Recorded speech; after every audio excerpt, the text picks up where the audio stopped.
Libro de las Quimeras. Émile Cioran. Antes de comenzar, los invito a suscribirse y a compartir este contenido con quien crean que le puede interesar.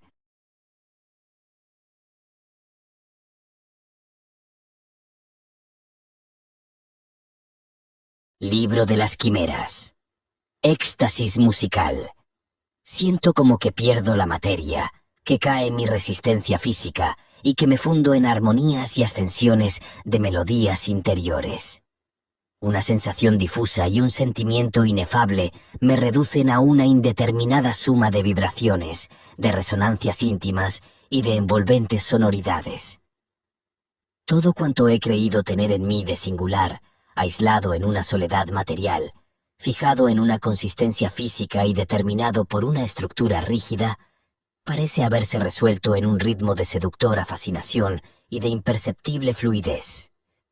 ¿Cómo podría describir con palabras el modo como crecen las melodías, en que vibra todo mi cuerpo integrado en una universalidad de vibraciones, evolucionando en fascinantes sinuosidades, en medio de un encanto de aérea irrealidad? En los momentos de musicalidad interior, he perdido la atracción de mi pesada materialidad. He perdido la sustancia mineral, esa petrificación que me ata a una fatalidad cósmica, para arrojarme a un espacio de espejismos, sin tener conciencia de su ilusión, y de sueños, sin que me duela su irrealidad. Y nadie podrá entender el hechizo irresistible de las melodías interiores, nadie podrá sentir el arrebato y la placidez, a menos que goce de esa irrealidad, que ame el sueño más que la evidencia. El estado musical no es una ilusión, porque ninguna ilusión puede dar una certidumbre de tal amplitud, ni una sensación orgánica de absoluto, de incomparable vivencia, significativa por sí sola y expresiva en su esencia. En esos instantes en que uno resuena en el espacio y el espacio resuena en él, en esos momentos de torrente sonoro, de posesión integral del mundo, solo puedo preguntarme por qué no seré yo todo este mundo. Nadie ha experimentado con intensidad, con una loca e incomparable intensidad, el sentimiento musical de la existencia, a menos que haya tenido el deseo de esa absoluta exclusividad, a menos que haya sido poseído de un irremediable imperialismo metafísico cuando deseara la ruptura de todas las fronteras que separan al mundo del yo. El estado musical asocia en el individuo el egoísmo absoluto con la mayor de las generosidades. Quieres ser solo tú, pero no por mor de un orgullo mezquino, sino por una suprema voluntad de unidad, por la ruptura de las barreras de la individuación, no en el sentido de desaparición del individuo, sino de desaparición de las condiciones limitativas impuestas por la existencia de este mundo. Quien no haya tenido la sensación de la desaparición del mundo, como realidad limitativa, objetiva y separada, quien no haya tenido la sensación de absorber el mundo durante sus éxtasis musicales, sus trepidaciones y vibraciones, nunca entenderá el significado de esa vivencia en la que todo se reduce a una universalidad sonora, continua, ascensional, que evoluciona hacia lo alto en un placentero caos. ¿Y qué es ese estado musical sino un placentero caos, cuyo vértigo es igual a placidez y sus ondulaciones iguales a arrobamientos? Quiero vivir solo para esos momentos en los que siento toda la existencia como una melodía, todas las heridas de mi ser, cuando todas mis llagas internas, todas las lágrimas no lloradas y todos los presentimientos de felicidad que he tenido bajo los cielos de estío, con eternidades azul celeste, se han juntado y se han fundido en una convergencia de sonidos, en un impulso melodioso y en una cálida y sonora comunión universal. Me cautiva y me vuelve loco de alegría el misterio musical que yace dentro de mí, que proyecta sus reflejos en melodiosas ondulaciones, que me deshace y reduce mi sustancia a puro ritmo.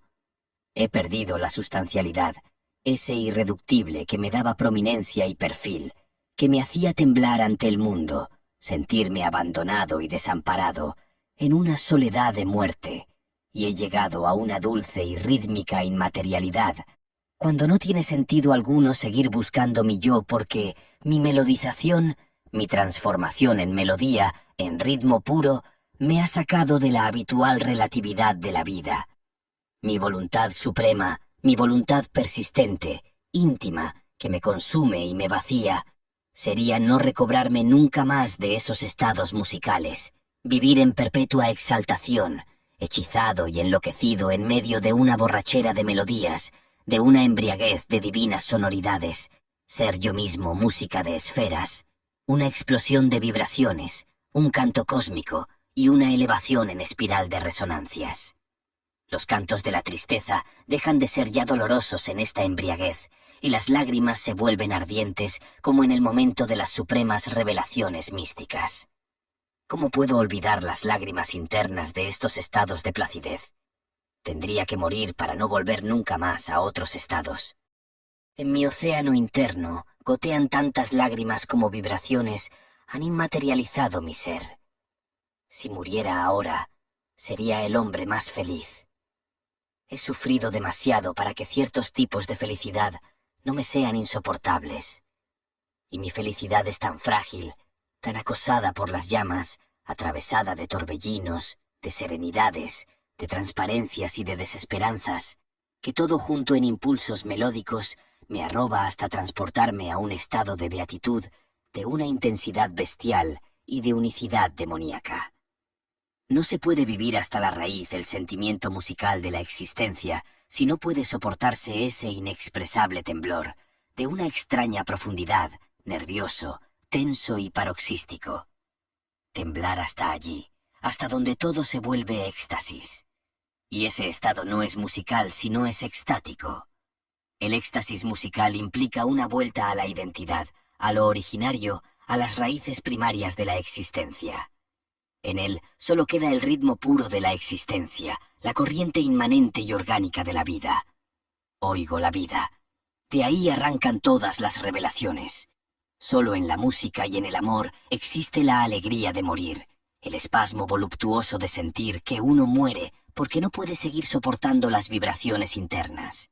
Y nos regocija el pensamiento de una muerte súbita que nos liberara de seguir sobreviviendo a esos momentos.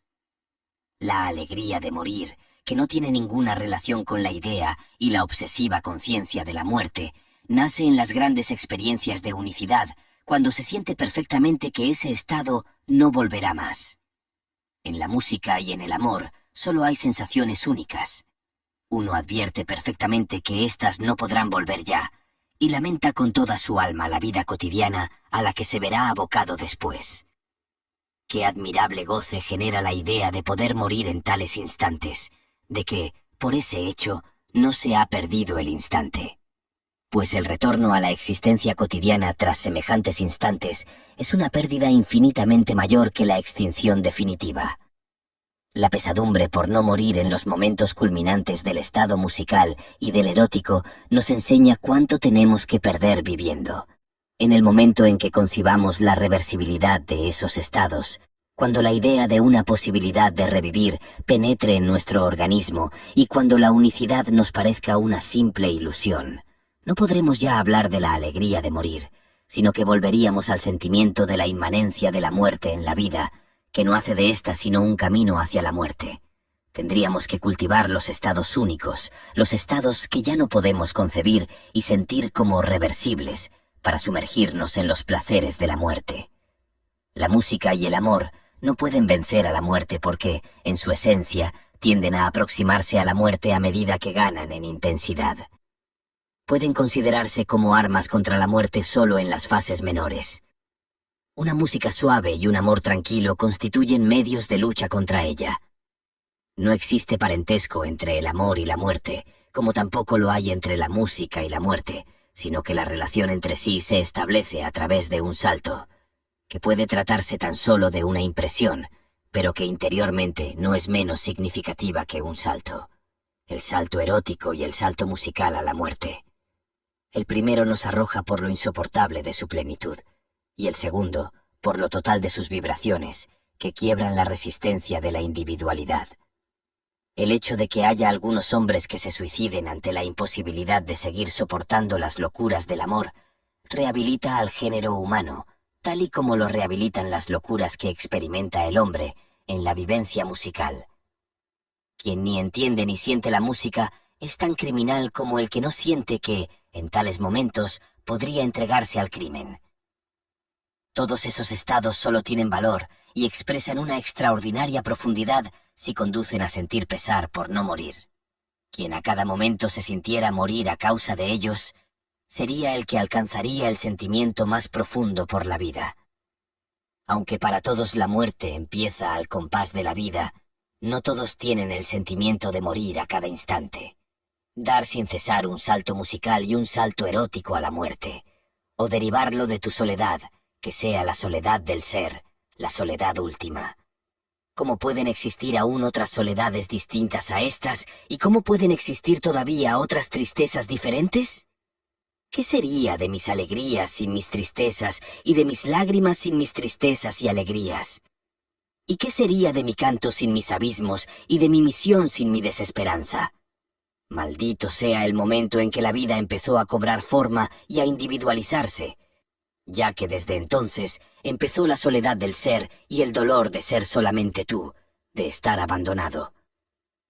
La vida ha querido afirmarse a través de la individuación. A veces lo ha conseguido, y entonces ha llegado al imperialismo.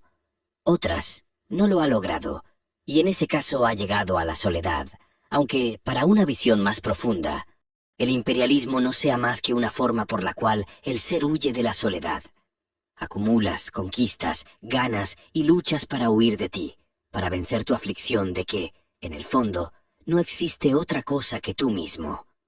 Porque la soledad es una prueba para la realidad de tu ser, no para la realidad de la vida en general. El sentimiento de soledad crece tanto más cuanto lo hace el sentimiento de irrealidad de la vida.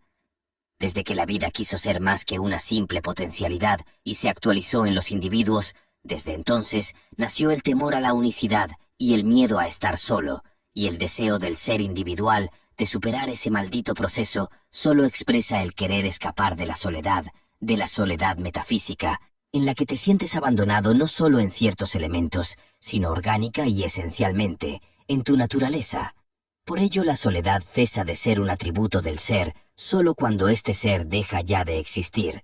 Sobre la felicidad de no ser santo, un prolongado dolor solo puede hacer de alguien un imbécil o un santo. Pero para nadie es un problema el primer elemento de la alternativa, porque nadie puede tener miedo o alegrarse de una eventual imbecilidad, de una paralización de todos los sentidos por causa de un gran dolor. Un estado tal ni asusta ni alegra, porque sabemos que en él, dado que se excluye la lucidez, una comparación con los estados anteriores no es posible, como tampoco lo es el temblar de miedo por nuestro destino. Pero ¿cuántos temblores sacuden el alma de un hombre con solo pensar que podría volverse santo, y cuántos recónditos temores le invaden ante el oscuro presentimiento de que su dolor lo precipitaría a la santidad? No hay nadie que quiera morir siendo un imbécil, como tampoco nadie quiere vivir siendo un santo. Pero cuando uno se vuelve santo, sin querer hace de su destino una misión, y de una fatalidad, un fin. Lo terrible son los presagios y grados de la santidad, no la santidad en sí. Estos provocan un inexplicable espanto mucho mayor cuando aparecen en la juventud. Entonces nos mortifica el pensar que nuestra vida va a cesar antes de morir, que va a cesar cuando estemos en el momento culminante de nuestra lucidez, cuando lo veamos todo tan claro que las propias tinieblas brillarán hasta cegarnos. Hay tanta renunciación en la santidad que la juventud de un hombre, por atribulada que sea, no puede resignarse a vivir sin las placenteras sorpresas de la mediocridad. Que llegará un día en que ya no podremos ser mediocres y en que se pasará a un estado que ya no tenga ligazón alguna con la vida. Eso solo puede producirnos pesadumbre, y nos atormenta el pensar que, en estado de santidad, no tendremos ya ni el pesar de la vida que habremos perdido, ni la esperanza de tener desesperanzas. El miedo de llegar a ser santo. ¿Cómo no vas a temer a la santidad si creías que de ti solo podía salir fuego, impulsos bárbaros y explosiones, que tenías sueños de arrebato infinito, y en su lugar constatas un estancamiento interior y una parálisis del curso de la vida cuya solemne significación te produce una honda impresión? Y es que hay algo de solemne en esos silencios vitales y en esa suspensión orgánica, síntomas alarmantes de la santidad, espeluznantes estados de presantidad. ¿No habéis sentido cómo la vida cesó en vosotros en un momento dado y no os produjo nunca dolor el silencio de la vida? No habéis sentido fundirse los instintos y retirarse como en un reflujo definitivo. ¿Y no habéis sentido en ese reflujo la soledad de veros abandonados por la vida? La santidad es ese estado en el que el hombre sigue viviendo una vez que la vida se ha retirado de él, como las aguas del mar. Y por eso, el alma de un santo se parece a la de un mar abandonado por sus aguas, donde cabe todo. El hombre goza del don de pasar de la alegría, de oír la vida a la tristeza de sentir cómo cesa. Se ve enfrentado, entonces, al problema de vivir en la existencia al lado o más allá de la vida. La tragedia del hombre es no poder vivir en, sino solo más acá o más allá. Por eso, no puede hablar más que de triunfos y de derrotas, de ganancias y pérdidas, y por ese motivo tampoco puede vivir en el mundo, sino que se debate en vano entre el cielo y el infierno, entre la elevación y el hundimiento. Hay estados que ni siquiera Dios puede sospechar, porque los estados verdaderamente grandes no pueden surgir más que en la imperfección. Mis situaciones de desesperación me vuelven superior a cualquier divinidad. Es un placer pensar que solo de la imperfección puede aprenderse algo todavía. Tengo que unirme a todas las fuerzas de mi imperfección, de mi desesperación y de mi muerte. ¿Qué decir del hombre que no quiere tener la suficiente sabiduría para superar el sufrimiento? ¿Pero es que acaso los sufrimientos reales pueden ser superados? ¿Puede existir todavía un valor exterior que, por comparación, nos induzca a estimarlos? Se objeta inútilmente que el sufrimiento carece de raíces ontológicas y que no se puede entender como perteneciente a la estructura de la existencia. ¿Qué valor puede tener esa objeción ante seres cuya existencia viene determinada por el sufrimiento? Y después de semejantes tormentos, uno se vuelve solamente santo. ¿No merecerá el sufrimiento una recompensa mayor, la recompensa de morir? Alegrémonos, empero, de que en este mundo la muerte, al menos, no es aproximativa. El miedo de llegar a ser santo o el pesar de no morir. Sobre el mayor de los pesares. Sobre el pesar de no haberse realizado en mí la vida pura, de infectarse de dolores, de conciencia, de espíritu y de ideas. De haber sido atormentada por los pesares, desesperanzas, obsesiones y torturas. De haber sentido que uno muere a cada paso de la vida, a cada ritmo y a cada momento. De haber vivido torturado continuamente por el miedo a la nada, por el pensamiento de la aniquilación y por el temor de existir.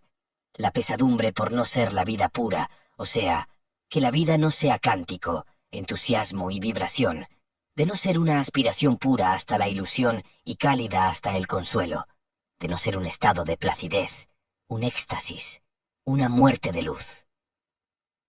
Habría deseado que la vida circulara en mí con una plenitud insoportable, con sus anónimas evoluciones anteriores a la individuación, con sus exclusivos anhelos de ser solo ella y de ser paralela a la muerte. Una vida así habría palpitado de tal forma en mí que su ascensión habría sido una irradiación, una explosión de rayos de luz y una locura de vibraciones. Todo se habría integrado en ese triunfo del ser, y todo habría sido música, una orgía sonora, atrayente y cautivadora hasta llegar a ser insoportable. Haber sido irresponsable de la vida que en mí discurría, y a través de mí habrá hablado la vida. No existe un medio más eficaz de soportar el dolor que fustigarse y torturarse. Te carcome el dolor, te hunde, te derrumba. Golpéate, abofetéate, flagélate hasta sentir los mayores y más atroces dolores. No vencerás así, pero lo aguantarás y extraerás de él infinitamente más que de una resignación mediocre. Apalea tu carne, quémala hasta que salga fuego de ella. Tensa tus nervios y aprieta los puños como si fueras a derribarlo todo, como si fueras a abarcar el sol y a ahuyentar las estrellas. Que la sangre corra cálida por tus venas, abrasadora e impetuosa, que te arrebaten rojas visiones y te aturda un halo de rayos luminosos surgido del temblor de la carne, de los nervios y de la sangre. Que todo en ti arda, para que el dolor no te vuelva blando y tibio. Todavía no ha llegado el tiempo en que los golpes, la autotortura y los tormentos propios hayan dado todo cuanto pueden dar, porque los hombres todavía no conocen el método por el que puede sacarse fuego del sufrimiento. Cuando sientas que el sufrimiento te domina y se infiltra en todo tu ser como si quisiera paralizarte, que se aviva en tu interior y que tu vida se detiene instantáneamente, utiliza todo lo que tengas para que arda todo en tu interior, para dinamizar tu organismo, para enloquecerlo de entusiasmo y aturdirlo con visiones fantásticas. Clavándote las uñas en la carne y lacerándote con el látigo, con la cara deforme como si estuviera a punto de estallar, con el ceño fruncido, como en los momentos de terror, con la mirada perdida, rojo y lívido, trata de detener el proceso de hundimiento, evita la asfixia moral y la parálisis orgánica. Excita todos tus órganos, emborráchalos de nuevos dolores y vence la atracción del sufrimiento por las tinieblas con otros sufrimientos aún mayores. Un látigo puede sacar de una muerte más vida que un sinfín de goces. Azota la carne hasta que empiece a vibrar. Ten la seguridad de que después tendrás menos pesares y menos desesperanzas. No olvides ponerte en estado de máxima tensión, pues sólo así el dolor no te aniquilará antes de tiempo. La tensión tiene que ser tan grande que te deje con las mandíbulas atenazadas, con la lengua rígida y con el cerebro concentrado hasta el punto de no saber si estás en silencio o estás aullando. El dolor solo puede vencerse con nuevos dolores, lo cual significa que nunca puede un gran dolor ser superado de modo real y efectivo, sino que lo único que podemos hacer es integrarlo o jerarquizarlo en nuestro ser. Haz que a golpes de tralla salgan de ti relámpagos, humo y polvo, y que el odio, la desesperanza y la tristeza surjan como el relámpago, el humo y el polvo. Algunos lo han hecho por el reino de los cielos y para evitar un infierno. Otros lo hacen solamente para que ese infierno no se los trague. Y en fin, hay otra categoría que lo hacen solo para no sumergirse en su propio infierno. Semejante fustigación se diferencia esencialmente de las autoflagelaciones ascéticas. El asceta se flagela para escapar a las tentaciones de la vida, y nosotros para escapar a las de la muerte. Unos lo hacen por la renuncia, otros contra la renuncia. No me parece ni heroico ni dramático luchar para derrotar a la vida que hay en ti, matar los instintos para edificar el espíritu sobre esas ruinas. La autotortura como lucha contra la vida es algo criminal. De ahí el carácter inhumano de todo ascetismo. Pero torturarse, fustigarse y herirse hasta sangrar para vencer una enfermedad y dominar un dolor significa desgarrarse para vivir.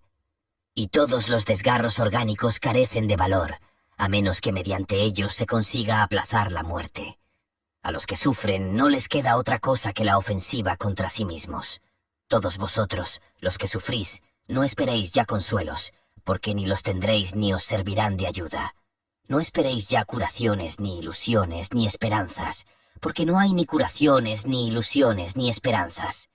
No esperéis tampoco la muerte, porque viene siempre demasiado tarde a los hombres que sufren, sino que desgarraos, torturaos, azotaos hasta que se os salte la sangre, para que todo cuanto de putrefacto hay en vosotros se vuelva llama, que la carne vibre como los nervios, y todo, como en una alucinación, se convierta en un incendio total del ser. Abrasaos, hermanos, hasta que los dolores se apaguen en vosotros como las pavesas.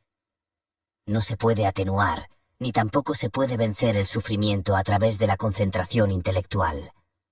¿Cómo vas a poder concentrarte en un problema impersonal cuando el sufrimiento está llamándote a cada instante a tu actualidad personal, a tu existencia concreta e individual? No hay salvación por medio del pensamiento. Y no existe tampoco por la simple razón de que te parece inútil ponerte a pensar en cualquier otra cosa que no sea tu sufrimiento, porque el pensamiento solo te lo empeora cuando alcanza la esencia del sufrimiento. Quienes sostienen que se han liberado de los tormentos gracias a preocupaciones objetivas no han conocido el auténtico dolor, sino solo unas pasajeras inquietudes espirituales, carentes de profundidad y de base orgánica. Todas las incertidumbres ligadas a la edad, que dan al individuo una sensación de intranquilidad provisional, no tienen valor alguno. Lo básico es tener el sentimiento de lo irreparable en la esencia y en la totalidad de tu vida. El pensamiento aclara otros pensamientos, pero no aclara los sufrimientos. ya que para eso no existe explicación, o si existe, no prueba nada y no los hace más soportables. La filosofía es la expresión de la intranquilidad de los hombres impersonales. Por ello nos sirve de muy poco para comprender, en su totalidad, las vivencias dramáticas y últimas. Para los que, sin querer, han rebasado la vida, la filosofía significa muy poco.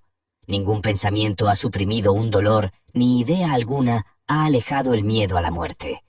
Por tal motivo, deja de lado los pensamientos y comienza a tener miedo de ti mismo, con furia y con un entusiasmo desesperado, porque las ideas no han salvado ni han derrumbado a nadie.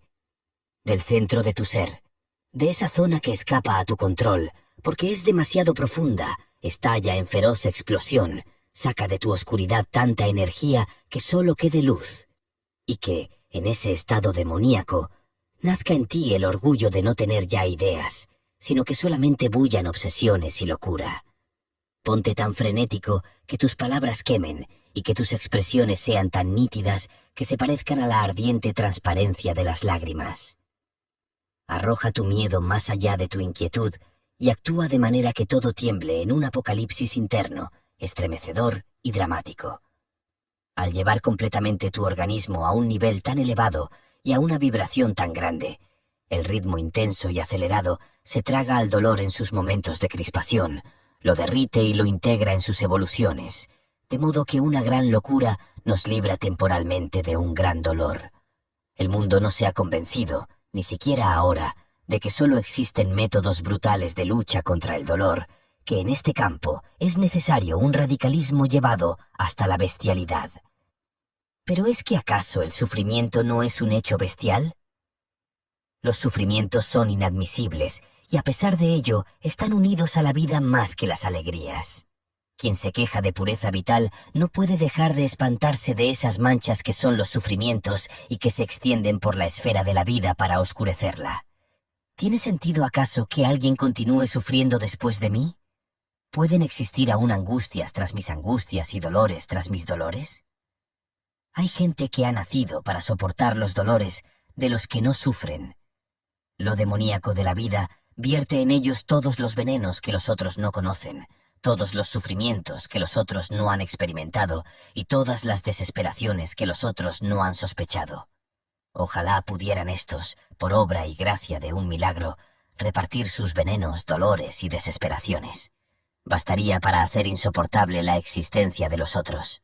Y es que los hombres no conocen más que los dolores aproximativos, los dolores que vienen de fuera y que resultan inexistentes junto a los dolores ligados a la individuación, a la estructura de la existencia, porque ésta es individual. Solo son fecundos y duraderos los dolores nacidos en el centro de nuestra existencia, que irradian en una existencia y crecen de forma inmanente en la esencia de esa existencia. Hay dolores que tendrían que detener la historia en el acto, como hay hombres tras los cuales la historia no tiene sentido alguno. Y me pregunto, ¿mi existencia no hace inútil la existencia futura del mundo? ¿No tiene que dolernos la temporalidad de las cosas terrenas o la inexistencia de las celestiales? Que todo esté destinado a perecer, que todo sea yermo y fugaz, que todo carezca absolutamente de valor y de consistencia alguna, eso solo puede provocar pesadumbre. Pero no puede provocarla cuando uno piensa cómo en una existencia tan reducida en el tiempo y tan limitada en el espacio pueden caber tantos dolores, se pueden consumar tantas tragedias y puede surgir tanta desesperación. Si la existencia individual es tan evanescente como una ilusión, ¿por qué entonces tantas tristezas, tantas renuncias y tantas lágrimas? Frente a este desconcierto que nos conduce a la desesperanza, nos vemos forzados a aceptar la irracionalidad de la vida sin pensar más. Ni tampoco tiene sentido seguir pensando porque no hay explicación alguna. Todo es tan inexplicable que me duele la inutilidad de las ideas. La futilidad de este mundo, en el que el dolor se afirma como una realidad, transforma lo negativo en ley. Cuanto más ilusoria parece la existencia del mundo, más real se vuelve el sufrimiento como compensación. No hay escapatoria al sufrimiento mientras vivamos. Pero la muerte no es una solución, porque, al resolverlo todo, no resuelve absolutamente nada. No es posible encontrar al mundo explicación ni justificación alguna. Que su fugacidad, su futilidad y su vanidad nos dejen tan insensibles como la vida que se nos da para morir. Pero saber durante todos los momentos de nuestra vida que vamos a morir es lo que más daño nos hace. Cuando no se tiene conciencia de la muerte, la vida, sin ser una delicia, tampoco sería una carga. Y pasarse toda la vida incubando el miedo a la muerte es una carga. Entonces nos damos cuenta y nos horrorizamos de que, en una existencia tan reducida en el tiempo y tan limitada en el espacio, puedan caber miedos tan profundos y tan peligrosos. ¿Por qué al hombre se le otorgó la vida para temer a la muerte? ¿Y por qué la vida es tan impura en el hombre? ¿Por qué vivimos para saber que moriremos? Veo en el hombre un temblor de la individuación, la inseguridad y el miedo inherentes a la vida que ha quedado indefensa por mor de la individuación, una inseguridad y un miedo propios de una vida que se aísla cada vez que se realiza en el individuo. Qué gran alegría haber vencido durante un instante a la tristeza, sentirme vacío hasta la inmaterialidad. Pero no de un vacío enervante y que te hace ver visiones, sino de uno que me eleve, que me impulse y que me vuelva tan liviano como pesado me hizo la tristeza. Se impone establecer los métodos de un nuevo ascetismo que no nos haga volar hacia Dios, sino hacia nuestras propias alturas, de las cuales nos ha alejado la cima de nuestras tristezas. Es absurdo renunciar a la comida, pero igual de absurdo resulta eliminar la experiencia temporal del hambre, con lo que ésta comporta de goce y de inmaterialidad. Como en el éxtasis musical, una emoción por las alturas se apodera de nosotros, la alegría de saber que no existe nada más que el entusiasmo y la exaltación. Pero mientras que en el éxtasis musical una plenitud interna crece como un fluir interno, en el hambre un vacío nos dilata por la falta de sustancia y de resistencia, nos impulsa no con contenidos, sino con espasmos, con tensiones nerviosas, con un ímpetu absurdo e indefinible. Si la tristeza atrae hacia la tierra, hacia lo elemental, material, oscuro y profundo, la inmaterialidad del hambre nos arroja hacia el desorden total, a una fantasía y a un juego fascinante de planos de una irresponsabilidad mágica. Qué placer poder estar tan alto que ya no podamos pensar en nada. Qué indescriptible goce poder olvidarse de todo, sumido en la embriaguez de las cumbres, y qué encanto sentirse abandonado por el dolor durante esa ascensión. Ahí comienza la dicha de los que están tristes, cuando ya no son ellos, cuando han olvidado sus tristezas. Todo el temblor de la individuación parece haber transformado la angustia y los tormentos en un temblor extático, lleno de escalofríos y goces, en otra locura de la individuación, cuya alegría no hará sino que las tristezas arraiguen más profundamente. Un hambre voraz, nutrida por exaltaciones y visiones. Eso es lo que un ser triste no puede rechazar como delicia temporal. Un hambre que nos haga vencer la atracción material. Un hambre que nos produzca placeres de vuelo, placeres etéreos, soledades ligeras y aéreas, soledades de vuelo.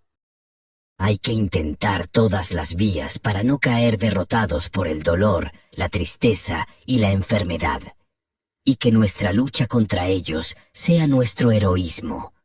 Alegrémonos de que en la confusión podamos alcanzar la totalidad, de que podamos actualizar en un instante todos los planos espirituales y todas las divergencias. Los estados de admirable confusión interna, que no implican en absoluto la confusión en las ideas, están más próximos de nuestro centro subjetivo que todos los cambios de planos en los que normalmente vivimos.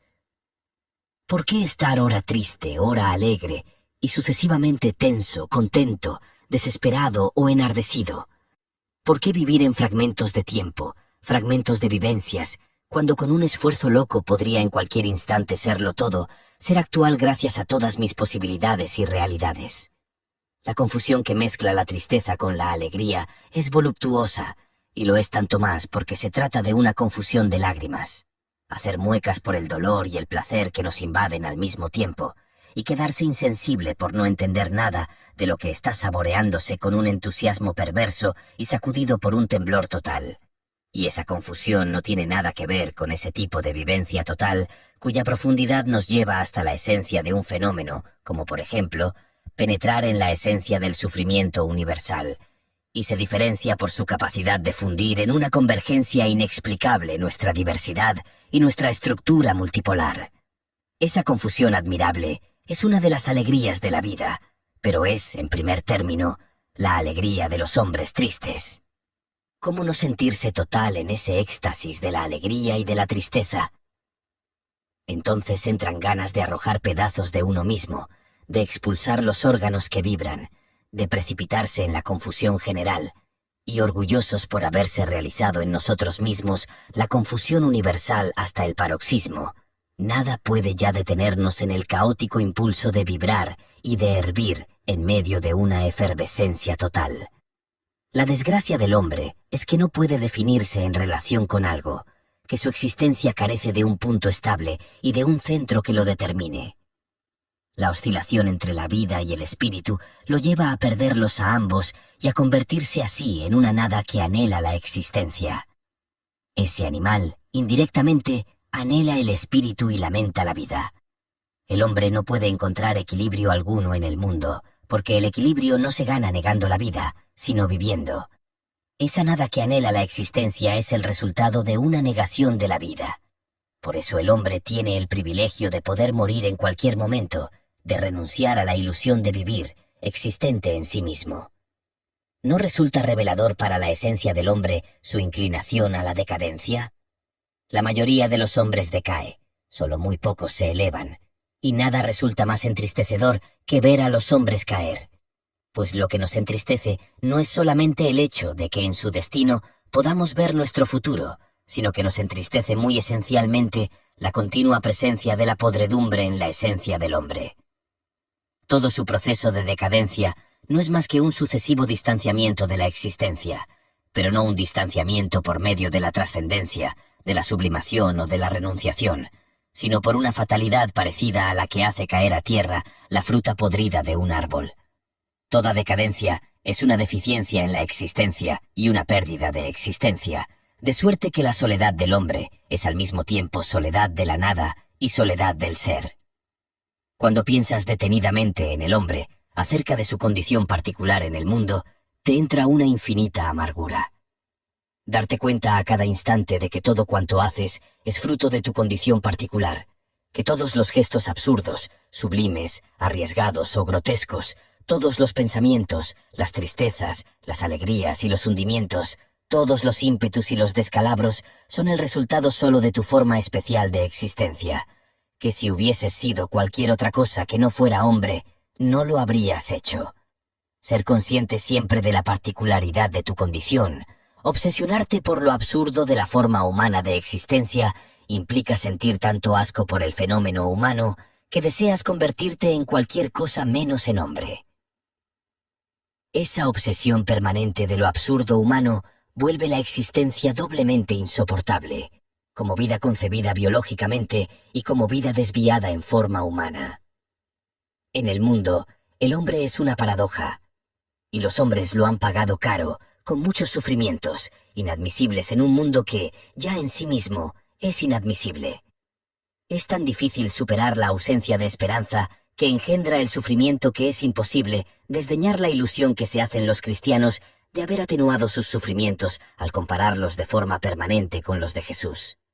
Pero ¿qué puede hacerse cuando no se ha encontrado ningún medio de no estar solo en el dolor? Y además, cuando se tiene memoria de tantos sufrimientos pasados y el presentimiento de tantos dolores futuros, ¿podrían acaso suavizar los tormentos de otro hombre la amargura de los propios? Jesús no sufrió por todos los hombres, porque si hubiese sufrido tanto como dicen, tras él no habrían debido existir más dolores. Pues bien, parece que a todos los hombres que han venido después de Jesús, que no han sido redimidos por su sufrimiento, sus tormentos solo les han servido para aportar su contribución a lo infinito del sufrimiento humano que Cristo no pudo realizar. Verdaderamente, poco tuvo que sufrir Jesús para que nosotros aún tengamos que padecer tanto. Si hubiera sufrido en su naturaleza divina, tras él ya no habría podido existir el sufrimiento. Pero Jesús solo sufrió como hombre, y de ese modo, lo que su sufrimiento pudo rescatar fue muy poco, aunque ha consolado a mucha gente, sin poder consolar, no obstante, a los que estaban más solos. Estos solo encontraron consuelo en su propio tormento, y no encontraron paz más que en los mayores sufrimientos. Jesús no vino por los que se hallaban más solos, sino en particular por los que estaban simplemente solos. Hasta el momento no se ha hallado un Dios de los que están más solos, de los absolutamente solos, porque hasta ahora nadie ha encontrado el consuelo que pudiera hacer menos infelices a estos seres. ¡Ay, pobre mundo, que hasta ahora no ha encontrado más que un Redentor!